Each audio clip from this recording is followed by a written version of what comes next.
Today we're going to take another look at finding the volume of a solid of revolution. If we think about what we did earlier in the year, we had a way to do this. Take the area underneath the graph of 4x minus x squared between 0 to 3 and rotate that around the y-axis. It would look something like that.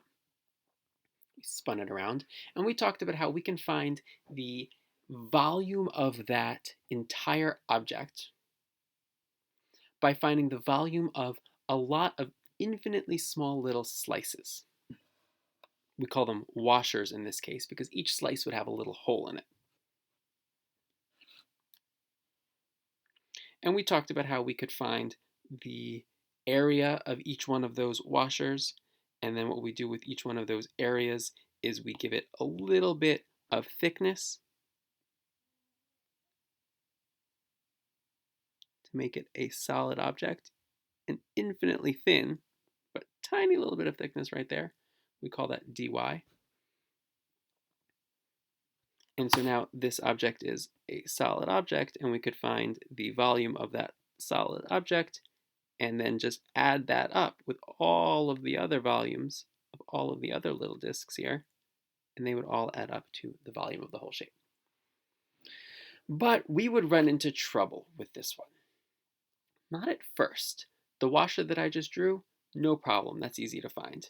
The outer radius is just the distance from 0 to 3. And the inner radius in here is the distance between 0 and 4x minus x squared. Although, because we're talking about a y value, we would have to put that in terms of y first. But then we'd run into more trouble when we get up to the top. First of all, because we'd need to use a completely different idea for finding the outer radius. Because the outer radius doesn't go all the way to 3, it goes to the function 4x minus x squared. But so does the inner radius. It just goes to a different part of 4x minus x squared.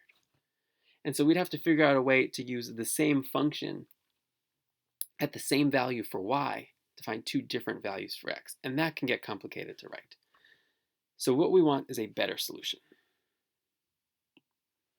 The answer is something called cylindrical shells.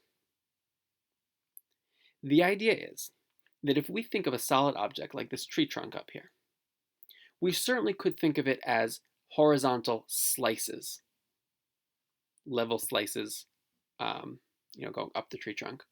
Or if you look inside the tree trunk, you can also see it as a series of growing shells or growing cylinders, one nested inside the other, like a Russian nesting doll, where like each step out gets a little bit thicker and a little bit thicker.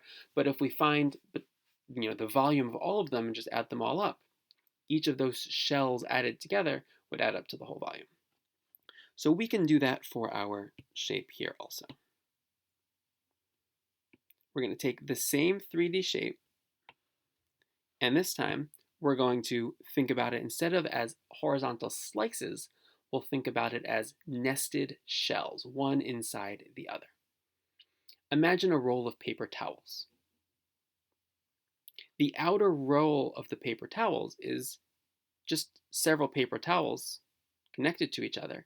If we were to, rip off that outer layer and flatten it out, that outer layer of paper towels would just be a rectangle. Imagine if you take, and it's going to be a little bit hard for me to show you what I mean, but if you take this outer layer right here and unwrap it, it would just unwrap to a perfect rectangle.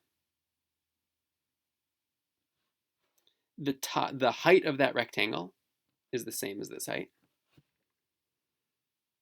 And the length of that rectangle across the top and across the bottom would be the circumference of this circle. Because what we've done is we've taken that ring of paper towels and just flattened it out.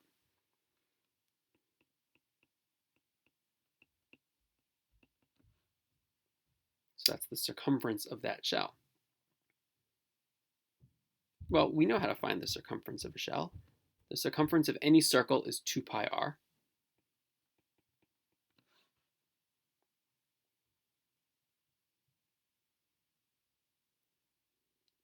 And so the lateral area of each shell, and sorry, the r is this value right here.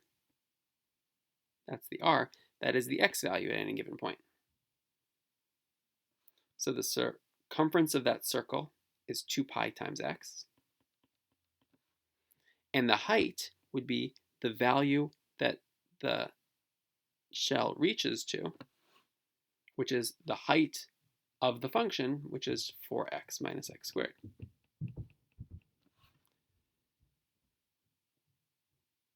So, of course, the area of each shell depends on how far we are from the center, depends on that x value. But the lateral area would be equal to the area of that rectangle, which is 4x minus x squared, which is the height, times 2 pi x,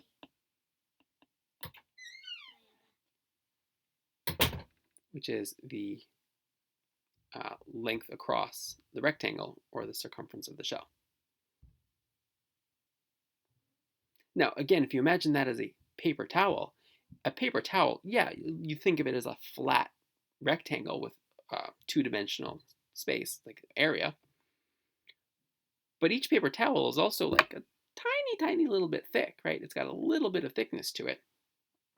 In this case, that thickness would be like the thickness of the paper towel would be right here. That would be our dx. So that would tell us exactly how thick this paper towel is. This isn't going to be drawn all that well. That little bit of thickness right there, that makes it go from a flat rectangle to a three-dimensional prism. That thickness is dx. So the way we turn the lateral area, or the area of that rectangle, into the volume of that entire shell is just by multiplying that flat rectangle by its thickness. So we'll take the lateral area and multiply it by dx.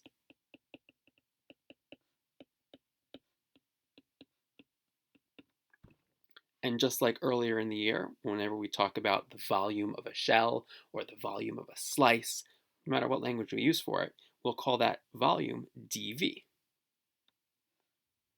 So the volume of one shell would be the lateral area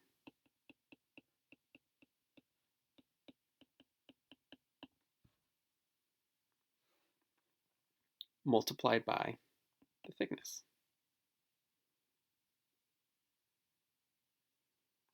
And how do we turn that into the volume of all the shells? Well, they're all stacked inside one another. So if we wanted to add them all up, we just integrate. Now, this is where you have to be a little bit careful, because the limits of integration are not quite as simple as they seem. Or they are, but maybe not what you first would have guessed. We're not going to integrate from here. Sorry about that. We are not going to integrate from here to here, from -3 to 3, even though that's where our shape, our solid figure starts and ends. What we're going to do is think about we're integrating all the different radii, which means we have to start from the innermost part in here. And the first shell we add is going to be this shell right here, and then the next one, and then the next one, and the next one. When we add all of those up together, well, we'll stop adding them when we get up to the end. So we're going to integrate from 0 to 3. The definite integral from 0 to 3 of our lateral area times the thickness of each shell. And that might look a little bit scary, but I am going to point out that it is just a polynomial in there. It's really not too bad, because we can, and one of the reasons why this is easier for us than having to do it with the slices that we would have done before is we didn't have to turn that 4x minus x squared. We didn't have to write it in terms of y, which would have required a square root, and then integrating that would have been a lot more complicated. This integral is actually not that bad to take. We can pull out the 2 pi, because that's a constant. And inside the integral there, if we distribute that x, it's 4x squared minus x cubed in respect to x. And so we can integrate that polynomial just using the power rule. 2 pi times 4/3 x cubed minus x to the 4th over 4, evaluated from 0 to 3. And starting at 0 is convenient because it means the part we're going to subtract is just going to be 0. That equals 2 pi times 4/3 times 3 cubed. Well, that's nice. One of those 3's will cancel out. So it ends up being 4 times 3 squared. Minus 3 to the 4th over 4.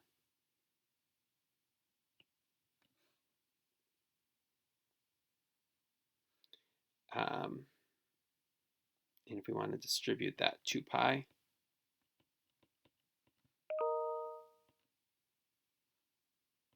which is nice because all that does is it cancels out reduces the 4 in the denominator. 72 pi minus 81 over 2. If we think of that as 144 pi, we can subtract, and that is 63 over 2 pi. And that's the value.